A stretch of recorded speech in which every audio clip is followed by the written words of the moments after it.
사람이 모인 곳에는 언제나 이 다툼이라는 게 있습니다. 늘 화목하고 사랑이 넘치는 그런 가정도 있지만 늘 다툼이 벌어져요. 왜 그럴까요? 서로가 다 기준이 다르고 또 서로가 다 체질이 다르고 다 다르기 때문에 조화와 균형을 이룬다는 것이 참 어려운 것 같습니다. 평화의 재단을 만들어 놓고도 싸우고 사랑의 바자회를 한다고 해놓고도 그 안에서도 또 다툼이 있더라고요.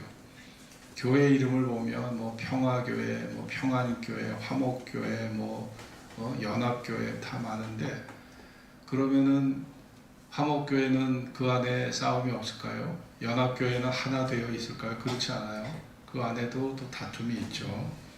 한국 사람의 약점 중에 하나가 이 감정 관리가 우리가 매우 미숙하다는 겁니다. 민족적으로 우리가 다혈질이라는 그런 감정을 갖고 있어요. 좀 이 반도기질이라고 할까요? 그래서 감정 관리가 매우 힘이 듭니다. 갈등을 적절하게 처리하는 법을 우리가 배우지 못해서 싸움으로 이어지기가 쉬운 거죠.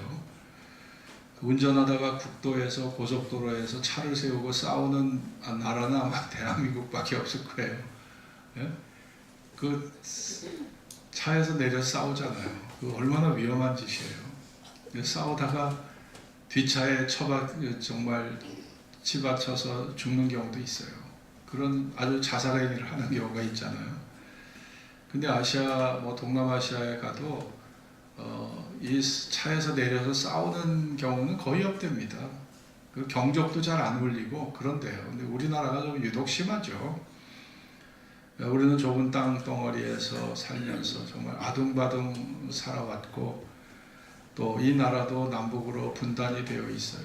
또 동서가 갈라져 있어요. 이념과 지방색이 또 갈라져 있고 또 세대 계층 간의 알력이 있고 진보와 보수 간의 정치 이념적인 그런 알력도 있습니다. 그러면 기독교는 예외인가? 기독교 역시 마찬가지죠. 수많은 교단으로 교단이 분파가 되어 있고 그 교단이 분리된 것이 어떤 교리 문제, 진리 때문이 아니라 사소한 자존심, 또 권리 싸움 이런 것들로 교단이 분리된 내용을 보면 참 마음이 아픕니다. 교회 안에서도 곧잘 싸움이 벌어지죠. 성경의 위로부터 나온 지혜는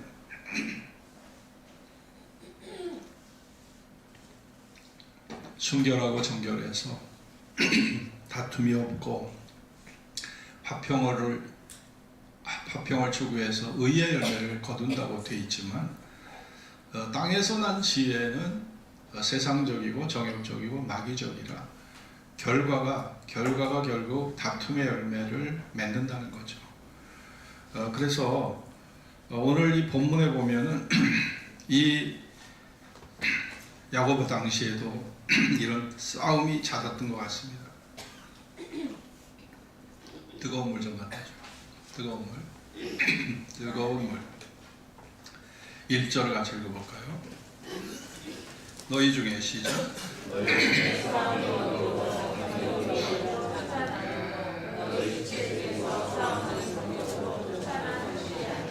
네, 초대교회에서도 이 싸우는 일들이 많이 있었습니다.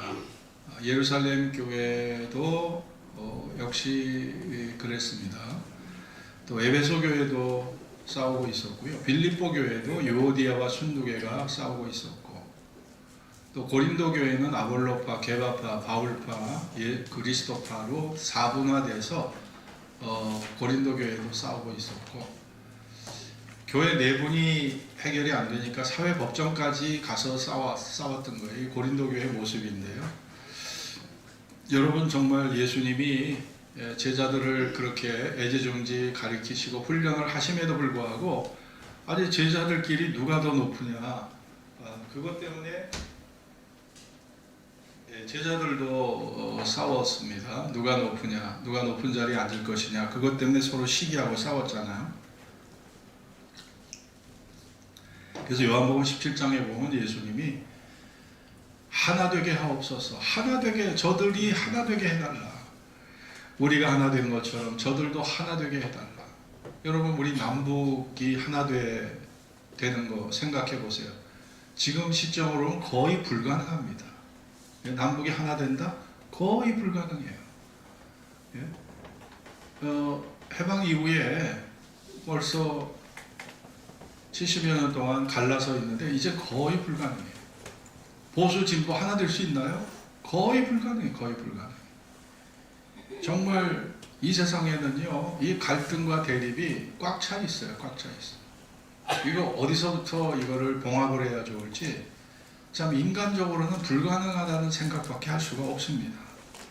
우리 창현교회가 그동안 34년의 역사를 돌아보면 우리가 뭐 인간이기 때문에 사소한 말다툼은 있었어요. 그러나 패를 갈라서 조직적으로 싸운 적은 단 한 번도 없습니다. 그래서 창현교회는 그래도 자랑스러운 교회예요. 화목한 교회입니다. 여러분, 교회가 싸우지만 않아도 그 교회는요, 아주 좋은 교회예요. 일단 부부가 부부싸움을 하면 자녀들이 참 불안해합니다. 옳고 그름을 떠나서 자녀들이 참 불안해해요. 우리 엄마 왜 저러지? 우리 아빠 왜 저러지? 그러잖아요. 그러니까 부부싸움을 하면 자녀들이 늘 불안해하거든요. 그처럼 교인들이 행복하려면 일단은 참 교회가 화목해야 돼요. 이 화목이 있어야 행복도 있는 거지, 화목이 없으면 행복이 없어요. 행복이 날아가요. 싸우는 집에 무슨 행복이 있습니까? 싸우는 교회에 무슨 평안이 있겠어요?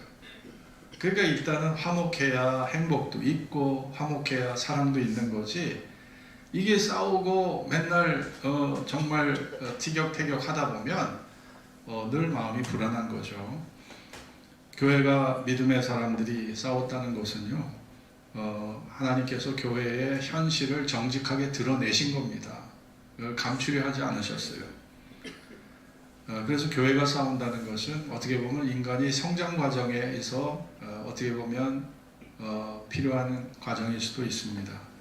왜냐? 인간은 불완전한 존재입니다. 불완전한 존재이기 때문에 싸움이 있을 수밖에 없는 거예요. 교회는 얼마나 다양한 사람이 모여 있습니까? 여러분, 유치부부터 노년, 90세, 80세 노인까지 이렇게 다양한 연령층이 함께 동거하는 집단이 없습니다. 절간도 흉내 못해요. 절간도 이렇지 않습니다. 교회만이 유치부부터 정말 노년에 다양한 연령대가 분포하는 그런 기관은요, 교회밖에 없는 거예요. 다양한 연령, 다양한 직업, 다양한 사회적 지위, 다양한 사람들이 다 모여 있잖아요. 정말 말씀이 하나 되게 하고 성령이 하나 되게 하고 예수님의 십자가의 사랑이 하나 되게 하기 때문에 우리가 이렇게 하나됨의 기쁨을, 하나됨의 이런 화평을 누리는 거죠. 예수님이 그 중심에 있기 때문에 이거는 가능한 것입니다. 그렇지 않으면 절대 가능하지가 않아요. 여러분, 사랑해서 만난 부부 사이도 사실은 우리가 사랑했을 때 상대가 나하고 다르기 때문에 사랑한 거예요. 다른 모습을 갖고 있기 때문에 그 다른 게 매력적으로 보인 건데, 살다 보면은 그 다르다는 게 되게 불편하더라고요. 다른 게. 저도 저희 집 사람하고 살다 보면 너무 달라도 너무 달라. 저는 뭐 저녁 12시가 돼도, 새벽 2시가 돼도 잠이 안 와서 그냥 저는 정말 완전 올빼미 체질이에요. 저희 집 사람은 종달새 체질이에요. 일찍 자고 일찍 일어나요. 아주 종달새 체질이고, 저는 뭐 하다못해 계란 후라이라도 올려 있어야 돼요. 그래야 이 밥을 먹는데, 우리 집 사람은 아주 그냥 다 나물이야, 나물. 그러니까 우리 집 사람이 나물만 주기 때문에 제가 우리 집 사람 식성대로 계속 먹고 살아서 제가 아마 염소로 변했을지도 몰라. 그 염소로 변하지 않고 지금 사람으로 사는 게 이게 기적이에요. 나물만. 얼마 전에도 뭐 쑥국을 끓였는데, 저는 쑥국 별로 진짜 안 좋아하거든요. 근데 쑥국을 얼마나 맛있게 먹는지 몰라. 나물 체질이라 뭐 봄나물 이게 좋다 저게 좋다, 저하고는 하나도 안 맞아요. 그리고 우리 집 사람은 들어오면 뭐 집안이 어둡대나, 커튼 다 열어 제끼고 창문 다 열어 제끼고, 나는 시끄러운 소음이 실어서 다 닫고 있는데 우리 집사람 다 열어져 끼는 체질이야. 그러니 뭐 하나 같은 게 없어요. 너무 불편해. 그런데 불편해도 이렇게 한 집안에 살면서 유익한 게 두 자녀를 낳았잖아요. 두 자녀를 낳고 이제 그 두 자녀가 또 손주들을 낳았잖아요. 우리 손주가 이제 5입니다. 신호이가 드디어 셋째를 임신했어요. 그래서 이제 우리가 5이에 5. 그러니 저는 불편을 못 참아내고 제가 집 밖으로 뛰쳐나갔으면 그 생명의 선물을 어떻게 받겠습니까? 그 생명의 선물. 우리 자녀들이 결혼해서 이렇게 손주가 5이니 얼마나 감사해요. 이거는 돈으로도 살 수 없는 거고 세상의 어떤 성공으로도 비교할 수 없는 거예요. 예? 기업의 성공을 해도 하나의 생명의 가치만은 못한 거거든요. 저는 5명의 손주를 보유한 할아버지가 됐어요. 그럼 얼마나 감사해요. 네? 그래서 또 우리 자녀들을 통해서 또 깨닫는 게 참 많아요. 우리 아이들을 키우면서 깨닫는 게 또 많습니다.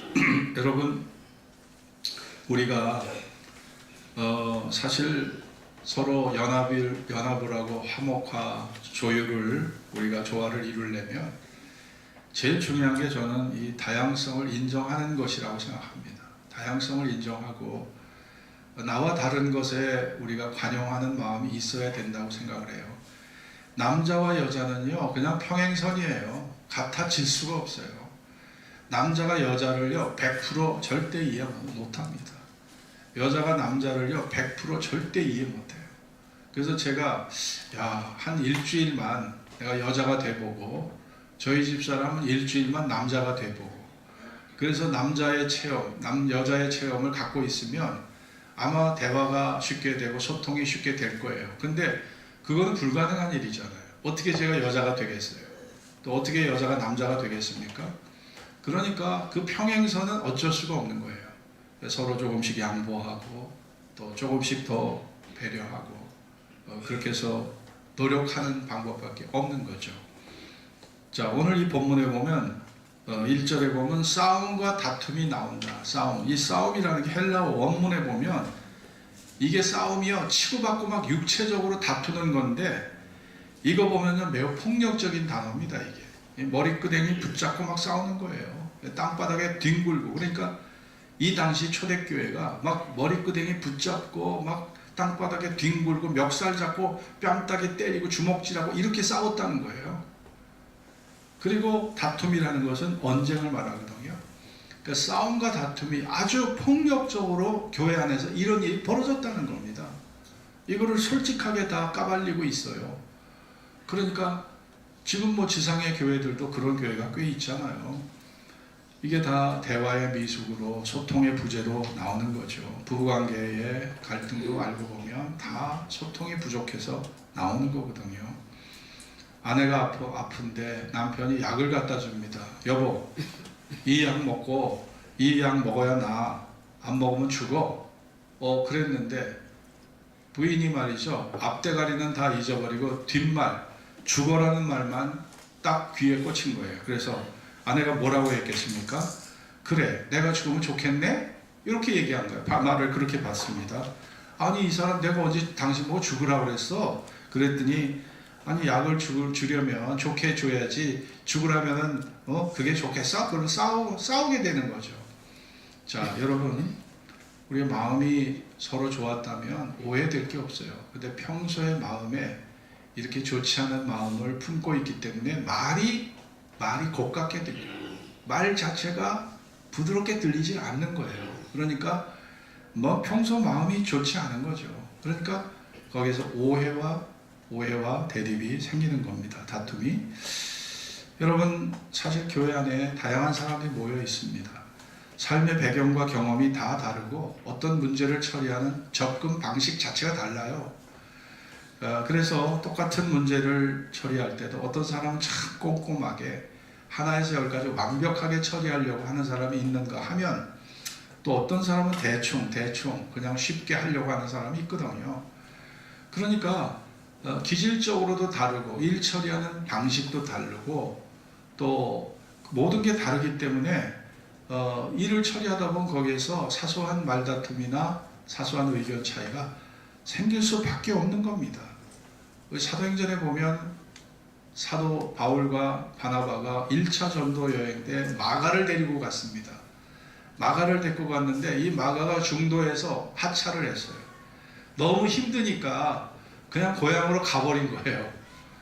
그런데 마가가 그런 일을 벌였는데 2차 전도 여행을 준비하면서 바나바는 관용의 사람입니다. 관용의 사람이라 그래도 이 마가만한 사람이 없다. 2차 전도 여행 때 그래도 마가를 데리고 가자. 그런데 원칙주의자였던 사도 바울은 절대 반대. 안 돼. 걔는 안 돼. 그 젊은 애 걔 때문에 우리까지 시험 당할 뻔했어. 우리까지 낙심해서 우리까지 선교를 포기할 뻔했잖아. 걔는 절대 안 돼. 그래서 여러분 2차 전도 여행 때 바울은 실라와 팀을 이루고요. 바나바는 마가와 같이 팀을 이루어서 가잖아요. 자, 그러니 여러분 이 바울과 바나바 사이에도 이런 언쟁과 다툼이 있어서 피차 갈라섰습니다. 자, 이게 사도들이 했던 일이고 사도행전의 역사의 기록물이거든요. 그러니까 하나님의 거룩한 일을 하는 데 있어서도 사소한 의견 차이, 그 마음의 자세 때문에 이런 다툼과 이런 분쟁이 일어나서 결국 피차에 갈라서는 불행한 사태가 벌어졌습니다. 한국교회가 정말 세계에 놀랄만한 부흥을 일으킨 위대한 성장을, 교회 성장을 이룬 그런 역사의 기록을 갖고 있지만 지금 오히려 이제 가장 빨리 쇠퇴하는 그런 기독교 교회라는 오명을 오히려 갖게 될까 두려운 그런 현실입니다. 왜냐하면 서로 이렇게 하나 되지 못하고 또 이런 시대의 문화 자체가 사람들이 너무 편의주의에 휘말리다 보니까 종교 생활에 대한 부담을 사람들이 많이 갖고 그래서 교회를 떠나는 경우가 많이 있는 거죠. 미국의 크리스천 작가 중에 마크 트웨인이라는 사람이 있습니다. 톰 소여의 모험을 쓴 사람인데 이 마크 트웨인이 장로교인이에요. 장로교인인데 이런 사람이 재미있는 그런 실험을 했는데 어느 날 개와 고양이를 한 우리 안에 넣어봤어요. 원래 개와 고양이는 서로 안 맞잖아요. 근데 마크 트웨인이 개와 고양이를 한 우리에 넣었는데 뜻밖에도 개와 고양이가 서로 잘 지내더라는 거예요. 그래서 이번에는 조금 실험의 강도를 높여서 새와 돼지와 염소를 한 우리 안에 집어넣었어요. 그랬더니 그들도 적응 시간이 필요하긴 했지만 얼마 지나니까 서로 잘 지내더라는 거예요. 저도 여러 유튜브 보세요. 유튜브에 보면 앵무새가 개하고 놀아요. 또 개가요 고양이하고 놀아요. 네? 그리고 여러분 이 보면은 기상천외한 동물들 중에는요 서로 종이 달라. 종이 다른데 아주 끈끈한 우정을 가지고 그렇게 살아가는 동물들이 있더라고요. 그러니까 오히려 자연의 동물들은요 닭과 오리가 같이 지내고요. 또 고양이하고 병아리가 같이 놀아요. 이 병아리들이 얼마나 고양이를 좋아하는지 몰라. 그래서 고양이들이 또 병아리를 그렇게 좋아해요. 오리, 새끼를 그렇게 좋아해요. 그래서 그 고양이의 그 품이 너무 좋은가 봐요. 그러니까 닭어미가 시샘을 할 정도로 닭어미가 새끼를 찾다 보면 이 새끼들이 딱 고양이 품에 거기에 가서 잠을 자는 거예요. 유튜브 보세요. 그런 일이 많습니다. 그러니까 동물들은 오히려 인간보다 더 화목하게 잘 지냅니다. 그런데 마크 트웨인이 장로교인과 그리고 감리교인과 침례교인을 한 집에 살게 했는데 3개월이 지나도 6개월이 지나도 하나가 안 되는 거예요. 예? 이 교파가 다른 이 세 사람은 하나가 안 되더라는 거예요. 왜냐하면 각자 기준이 있잖아요. 기준이 있고 자기 아집이 있고 또 다양성을 인정하지 못하니까 상대를 배려하고 품어주는 사랑이 부족하기 때문에 사람들은 하나 되기가 너무 어렵다는 거죠. 마크 트웨인이 그런 인간적 실험을 통해서 말한 내용입니다. 여러분 나와 다른 것은 나쁜 게 아니에요. 나와 다른 것은 그냥 다른 것뿐이지 그게 나쁜 게 아니잖아요. 아니 남자의 기준으로 여자가 나쁜 겁니까? 여자의 기준으로 남자가 나쁜 겁니까? 아니에요. 그냥 다를 뿐이에요. 나와 다른 것입니다. 그 다른 것에 매력이 있어요. 우리가 그 매력 때문에 결혼을 한 거잖아요. 그런데 살다 보면 다 너무나 내 기준을 고집하다 보니까 다른 것을 내가 되게 불편하게 생각을 할 뿐이죠. 오늘 1절을 다시 한번 읽겠습니다. 너희 중에 시작. 너희 중에 싸움이 어디로 다툼이 어디로 조차 나느뇨. 너희 지체 중에서 싸우는 정욕으로 조차 나는 것이 아니냐. 싸우는 정욕. 결국 욕심에서. 사소한 다툼은 얼마든지 기분에 의해서 우리 기분 때문에 일어날 수 있어요. 그러나 큰 싸움은요, 이게 다 정욕에서, 욕심에서 생긴다는 겁니다. 재산 싸움. 예? 아무리 부모가 큰 재산을 물려줬을 때 그 재산을 더 갖겠다고 형제들끼리 싸우면 이거 못 말립니다. 예? 피 터지는 싸움을 하는 거잖아요.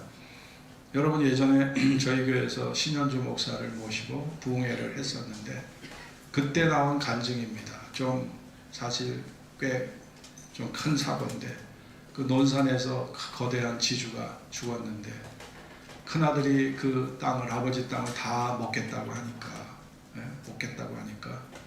그 차남이 아버지 장례식장 하관 예배, 하관을 하는데, 예배는 아니고 예수를 안 믿었으니까 하관을 하는데 삽을 가지고 형을 찌른 거예요.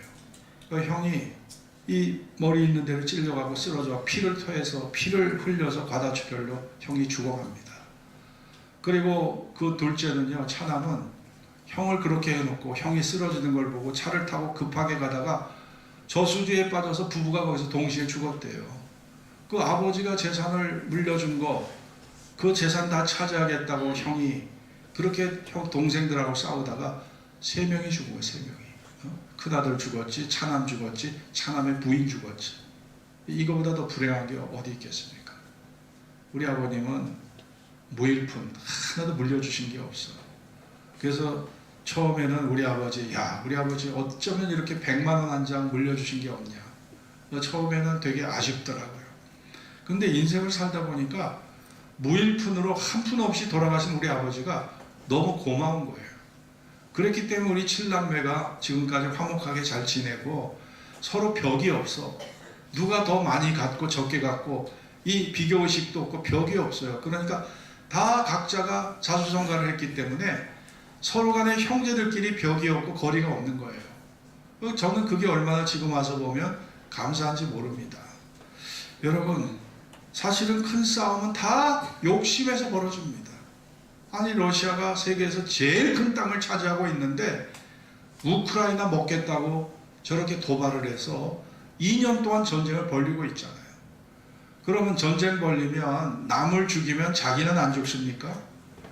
남을 죽이면 자기도 죽는 거예요. 네?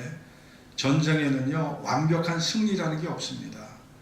전쟁의 완벽한 승리는 우리 아군이 하나도 안 죽어야 돼. 우리 아군의 물질적 피해가 없어야 돼. 그래야 완벽한 승리인데 전쟁에는요, 완벽한 승리가 없습니다.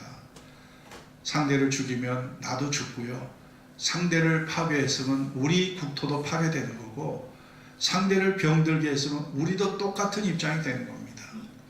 여러분, 독일 사람들이 소련을 침공하면서 수많은 부녀자들을 성폭행하고 했을 때 소련 사람들이 이를 갈았습니다.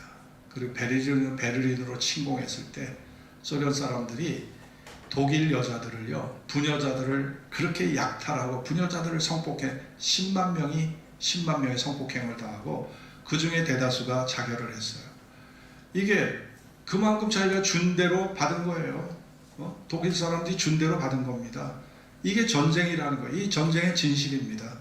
전쟁 속에서 결국은 양쪽이 다 피해자가 되는 거예요. 양쪽이 다 피해자가 되지, 승리를 얻었어도 그 승리는 정말 쓰디쓴 그런 절망밖에, 우리에게 승리의 면류관은 절망밖에 없는 거지, 거기에 순수한 기쁨만 우리에게 얻어지는 게 절대 아닌 것이죠. 여러분, 이 욕심이 우리에게 큰 전쟁을 불러일으키고, 우리가 욕심을 품고 있을 때, 교회에서나 직장에서나 가정에서나 이 욕심을 품고 있을 때 이것이 싸움의 다툼의 원인이 된다는 겁니다. 이 다툼의 원인이라는 거예요. 이거를 버리지 않는 한 다툼은 끊일 수가 없는 겁니다. 우리 아담과 하와가 하나님이 에덴 동산을 창설해 주셨잖아요. 거기에 부족한 게 뭐가 있습니까? 먹을 거, 입을 거, 다 모든 게 다 준비되어 있습니다. 그때 당시는 입지 않아도 돼요. 벌거벗어 써도 수치를 몰랐습니다. 하나님께서 정말 날씨를 갖다가, 여러분 우리가 여름에 날씨가 25도, 28도면 사람이 벗고 살아도 되거든요. 그럼 에덴 동산의 날씨 기온이 어땠을까? 25도, 28도 사이야. 그러니까 그냥 벗고 살아도 괜찮은 거예요. 바람도 불지 않고. 그리고 뭐 먹을 게 있고 뭐 입을 건 생각지 않았지만 날씨 좋고 아무 부족이 없어. 근데 더 먹겠다고 하나님이 금하신 선악과의 나무의 실과조차 먹으려고 하다가 결국은 다 잃어버린 거예요. 다 잃어버린 거예요. 예, 욕심 부렸다가 결국 다 잃어버리는 겁니다.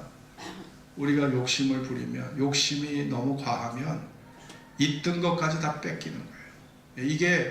이게 성경이 말하는 진리입니다. 욕심 부리면 있던 것, 누리던 것까지 다 뺏기는 거예요. 여러분도 경험하셨잖아요. 욕심 부리다가 물질 손해보고, 욕심 부리다가 가정이 어려워지고, 욕심 부리다가 인간관계 파괴되고, 여러분 다 경험하셨지 않습니까? 여러분 지나친 욕심은요, 이게 소탐대실이에요. 우리가 욕심 부리다가 큰 걸 잃어버립니다. 여러분, 그래서 오늘 사도 야고보가 말씀하는 것이 우리가 지나친 그런 욕심을 부려서는 안 된다는 것이죠. 우리가 얼마 전에 제가 BBC에서 세렝게티라고 하는 그런 동물의 세계를 봤는데, 세렝게티는 넓은 평야를 뜻합니다. 아프리카 말로. 근데 그 사자나 하이에나가 항상 싸우는 것은, 이 동물의 세계를 보면요, 표범이 가장 사냥꾼 중에 아주 날쌘 사냥꾼이 표범하고, 그리고 치타입니다. 이 치타가 이 사냥을 하면은 사자가 달려들어서 그걸 뺏어요. 그리고 또 그 후에 또 하이에나가 나타나서 또 사자와 싸워서 또 사자가 먹는 걸 또 뺏어 먹어. 이게 치열한 거예요. 먹이가 부족하니까 이 먹이 전쟁이 치열한 거죠. 근데 그 넓은 세렝게티 평원에 코끼리 한 마리가 딱 죽었어. 코끼리 등치가 뭐 한 2톤, 4톤 되잖아요. 이게 죽었는데, 야, 거기에 사자가 제일 먼저 도착을 했는데, 또 하이에나가 붙어요. 또 공중에 독수리까지 와. 거기다가 아프리카 들개까지 오는데, 거기에서 코끼리 만찬을 즐기더라고요. 싸우지도 않아. 왜냐? 먹을 게 너무 많으니까, 풍성하니까 안 싸워도 되는 거예요.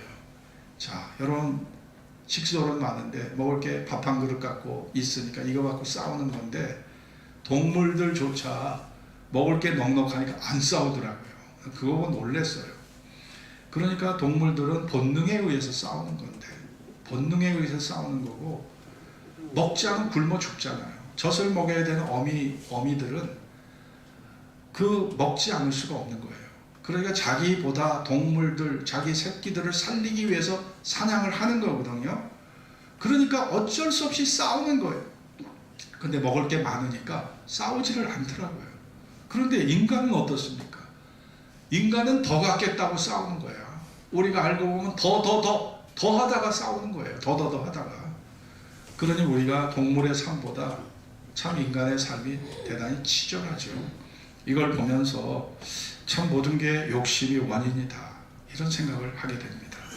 미국의 캘리포니아 심리학자로 레오 버스카글리아라는 사람이 있어요. 이번에 글을 보니까 어느 날 할아버지 한 분이 암 진단을 받았어요. 그런데 60대 할아버지가 암 진단을 받았는데 할아버지가 갑자기 성격이 난폭해지는 거예요.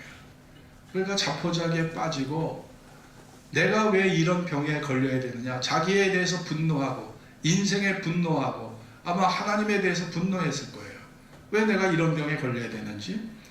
그러니까 식구들을 향해서 막 쌍욕을 합니다.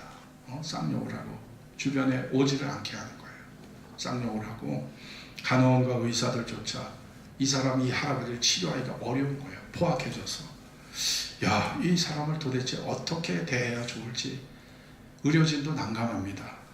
그래서 옛날 친구들을 연락을 해서 가족들이 친구들 들여보냈어. 그런데 이 할아버지가 면회사절이야. 야, 꺼져! 나 네 꼴도 보기 싫어. 가! 막 이러는 거예요. 그러니까 멋쩍어서 친구들이 왔다가 쟤 왜 저러지? 그러면서 다 돌아갔어요. 제일 절친의 친구를 보냈는데 마찬가지예요. 마찬가지.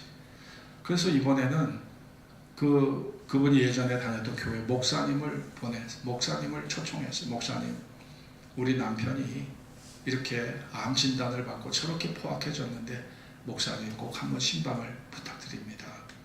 그래서 그 부인의 말을 듣고 목사님이 성령 가방을 들고 그 신방을 갔어요. 병원에 신방을 갔는데 아니 문 열자마자 욕설을 하는 거예요. 목사님한테 욕설을 하니까 목사님이 그냥 멋쩍어서 신방 가방 들고 다시 집으로 간 거예요. 그 병원의 상담소에 카운슬러, 상담자를 보냈습니다. 이 사람은 심리 전문가니까 충분히 할아버지를 다스릴 수 있겠다 보냈는데 이 사람이 역시 소용이 없었습니다. 받아들이질 않는 거예요. 이게 자기가 죽어야 된다. 이 암 진단을 받고 절망에 빠지고 자포자기에 빠지니까 이제 세상이 다 이 세상 자체가 이 사람한테는 이제 이게 다 역겹게 느껴지는 거예요. 모든 게 다 필요 없다는 거예요. 다 필요 없고 나는 이제 죽을 날만 기다리고 있으니까 이제 모든 게 이제 자포자기 상태에서 그냥 이제 될 대로 되라는 식으로 막 이 할아버지가 막갑다식으로 막 가는 거죠. 근데 할아버지가 동네에서 가끔 만난 어린 꼬마 하나가 있어요. 이 꼬마가 할아버지가 아프다는 소식을 듣고 병원에를 달려왔습니다. 식구들이 꼬마에게 야, 너 미안한데 너 네가 만났던 할아버지 예전에 그 할아버지 아니야. 호랑이 할아버지 됐어. 너 괜히 그 할아버지한테 야단 맞기 전에 집으로 가라. 오늘은 아닌 것 같아. 다음에 분위기 좋을 때 너 부를게. 그렇게 얘기했는데 이 아이가 할아버지 자기 보고 싶다는 거예요. 그래서 병실로 들어갔어요. 만류하는데도 불구하고. 아니 근데 병실로 들어갔는데 얘가 30분이 돼도 안 나오는 거예요. 그래서 가족들이 다 놀란 거예요. 아니 얘가 무슨 마술을 부리는 것도 아니고 그렇게 포악하고 난폭했던 할아버지, 쌍욕을 했던 할아버지가 어떻게 저 어린아이 앞에 저렇게 양순한 양이 돼서 30분 동안 시간을 할애해 줬을까? 그 비결이 궁금해서 이 아이가 나오자마자 물었어요. 야야야, 너 할아버지한테 무슨 말하고 무슨 대화를 했길래 너 30분이나 시간을 보냈니? 뭐야 도대체? 그럼 물어봤어요. 그랬더니 저요? 저 할아버지 그냥 불쌍해서 저 함께 울었어요. 할아버지 아픔, 나의 아픔 같이 생각해서 그냥 함께 껴안고 울었어요. 이 아이가 30분 동안 할아버지 껴안고 있었던 거예요. 그러니까 울어준 거예요, 같이. 근데 그렇게 울어줬는데 이 울어준 것이 이 할아버지 마음을 싹 녹인 거예요. 그러니 여러분, 참 우리가 어떤 절망에 빠진 사람, 제가 예전에 우리 음두진 목사라는 친구 목사가 40대 때 광명에서 개척교회를 하다가 사모가 백혈병으로 여의도 성모병원에서 소천을 하게 됩니다. 그래서 우리 친구들이 다 찾아가서 위로를 하는데도 이게 그 사람에게 위로가 안 되는 것 같아요. 근데 어떤 정목사라는 분이 그분이 과거에 상처한 경험을 갖고 계신 분이 찾아와서 그 은목사한테 은목사, 나도 부인을 먼저 보내서 많이 힘들 거야. 그래도 참아. 또 좋은 일이 또 생겨. 아니 그분이 우리가 하는 얘기는 아무 마음에 안 닿는 것 같아. 근데 그 정목사라는 분이 상처한 분이 손 붙잡고 이렇게 하니까 이게 그 사람한테 전달이 되더라고요. 그래서 위로를 받는 걸 제가 봤어요. 여러분, 우리가 공감한다는 것, 공감한다는 것은요, 이게 마음의 아픔을 느껴본 사람만이 이게 상대에게 공감을 줄 수 있는 거지, 과부사전 과부가 아는 거예요. 그 겪어보지 않은 사람 몰라요. 절대 알 수가 없는 겁니다. 그러니까 여러분, 사람을 변화시킨다는 것은 쉽지 않습니다. 절대 쉽지 않아요. 스스로 문제의식을 깨닫고 내가 스스로 달라져야 되겠다고 마음을 먹기 전에는 변화되기가 어려워요. 자녀들도 마찬가지입니다. 박목월 시인이 화려한 중년에 제자인 여대생과 사랑에 빠져서 정신을 못 차린 적이 있었다고 합니다. 자신의 대학 교수의 명예와 지위를 다 버리고 여대생과 함께 제주도에서 살림을 차린 거예요. 그런데 추운 겨울날 그의 아내가 수소문 끝에 이 자기 남편을 찾아온 거예요. 두 사람이 함께 있는 걸 본 그 아내가 말하기를, 추운데 어떻게 힘들지 않나요? 그러면서 돈 봉투와 두 사람이 입을 따뜻한 겨울옷을 놓고 갔다는 거예요. 여러분 생각해 보세요. 그 어렵게 그 집을 찾아갔는데 막 큰 소리 내면서 당신이 대학 교수라면 교수답게 살아야지, 제자와 같이 이렇게 놀아나, 나 신문 기자들한테 찾아가서 당신 했던 거 이 모든 망나니 짓 다 폭로할 거야, 막 소리 지르면서 싸울 수도 있잖아요. 그런데 돈 봉투와 두 사람이 입을 따뜻한 겨울옷을 놓고 가니까 그것을 본 사람이 가슴이 아파 견딜 수가 없어요. 죄의식이 조금 있었는데 이 죄의식이 더 깊어진 거예요. 가슴이 너무 아파서 박목월 시인은 도저히 둘이서 같이 생활할 수가 없어서 다시 가정으로 돌아왔다는 그런 일화가 있습니다. 여러분, 톨스토이라는 러시아 문호도 마찬가지예요. 대지주로서 젊은 시절에 돈 많은 대지주가 되다 보니 허랑방탕, 술과 여자와 노름으로 보냈던 시절이 있었지만, 톨스토이는 성령의 능력을 받아서 예수의 사랑을 성경으로 깨닫고 나서부터 그가 크게 변화되기 시작했고, 그의 문학작품을 거룩한 그런 하나님의 뜻을 새기는 문학작품을 쓰게 된 것이고, 그래서 부활이라는 대작이 나오게 된 것입니다. 여러분, 사랑의 감동이, 위대한 용서가 사람을 변화시키는 겁니다. 예수님이 나를 위해서 십자가에서 죽지 않으셨다면 과연 우리가 하나님에게 우리 마음을 드릴 수 있었을까요? 생각해 보세요. 지식과 이론만으로 우리의 마음이 달라질 수 있었을까요? 예수님이 물과 피를 다 쏟기까지 우리의 죄악, 우리를 죽음에서 건지기 위해서 철저하게 희생당하신 그 희생이 우리의 마음을 움직이게 한 겁니다. 그래서 그 사랑의 포로가 되게 한 것이에요.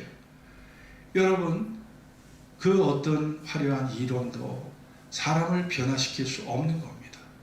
오직 인간은 사랑으로 지음받은 존재이기 때문에 인간은요, 사랑과 용서만이 인간에게 근본적 변화를 심을 수 있는 거예요. 그것이 성경의 원리고 그것이 하나님의 일하심의 방법입니다. 그것이 십자가의 희생의 원리인 것입니다.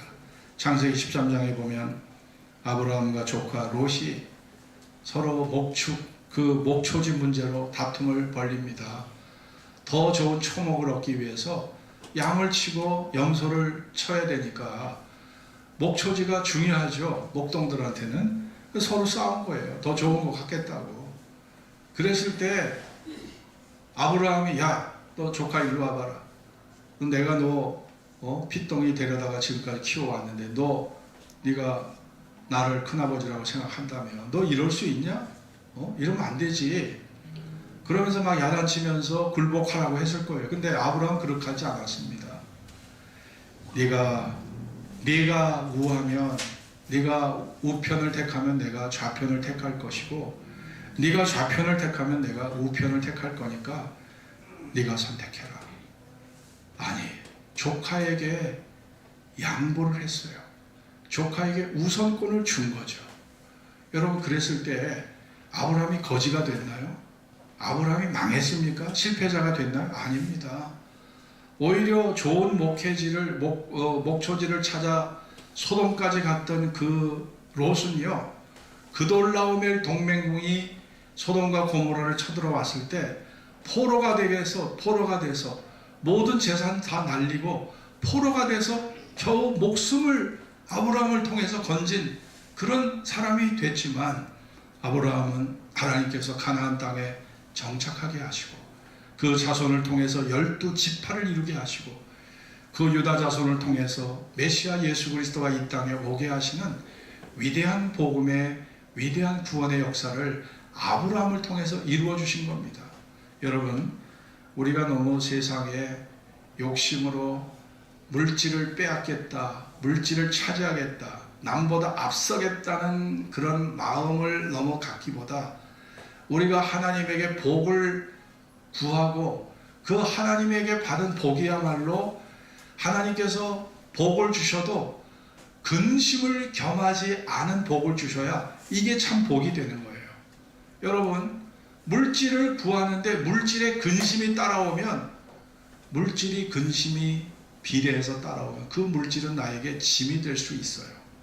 그러나 하나님이 주시는 복은요, 하나님이 주시는 복은 근심을 겸하지 않은 복을, 근심을 겸하지 않은 물질을 주시기 때문에 그 복이 참된 복이 되는 줄로 믿습니다. 그 복을 하나님이 아브라함에게 주셨던 것입니다. 사랑하는 성도 여러분, 로마서 13장에 보면 피차 사랑의 빚 외에는 아무에게도 아무 빚도 지지 말라. 남을 사랑하는 자는 율법을 다 이루었느니라. 남을 사랑하는 자 율법을 다 이루었대요. 따라해 봅시다. 사랑은 이웃에게 악을 행치 아니하나니 그러므로 사랑은 율법의 완성이니라. 사랑은 율법의 완성이라고 했어요. 내가 사랑하면 내가 율법의 613개 조항을 몰라도 내가 이웃을 사랑하면 그 사랑이 율법을 완성하는 거래요. 그 율법이 완성이 되는 겁니다. 그 사랑이. 그러니 여러분, 여러분이 살아가는 개인의 형편을 저는 다 알 수 없습니다. 그러나 우리가 다투고 있다면 그 다툼의 원인은요, 욕심이고요, 서로 양보하고 이해하지 못하기 때문에 내 기준에서 판단하니까 다툼이 오는 것입니다. 충돌이 오는 것이에요. 그러나 결국은 마음의 사랑을, 더 큰 사랑을 품고 있는 사람이 결국은 양보하게 돼요. 아브라함이 롯에게 양보했듯이 결국 큰 마음, 큰 사랑을 품은 사람이 양보하는 겁니다. 그래서 가정이 유지되고요, 그래서 교회가 유지되고, 그래서 사회 조직이 유지가 되는 거예요. 결국 큰 사랑을 가진 사람이 세상을 건지는 겁니다. 하나님의 큰 사랑이 세상을 건졌잖아요. 십자가의 큰 사랑이 죄인들을 건지셨잖아요. 그러니 결국 큰 사랑이 생명을 살리는 겁니다. 여러분과 제가 생명을 살리는, 우리가 그런 삶을 살아야지 생명을 죽이고 파괴시키고 충돌하고 적대시하고 원수 만들고 분리시키고 분쟁을 일으켜서 서로 간에 불행하게 하는 그런 일들을 우리가 만들지 말아야 할 것입니다. 하나님의 뜻을 이루는 저와 여러분이 될 수 있기를 주의 이름으로 축원합니다. 기도하겠습니다. 오늘 주신 말씀을 기억하면서 세상에 다툼이 많아요. 의료 분쟁 보세요. 정부는 어떻게든지 제도 개혁하고, 정말 의대생 숫자 2,000명 늘려서 뭔가 의료 개혁을 하려고 합니다. 또 의료진들은요, 지금까지 해왔던 방식 그대로가 좋은 거예요. 변화를, 개혁을 싫어합니다.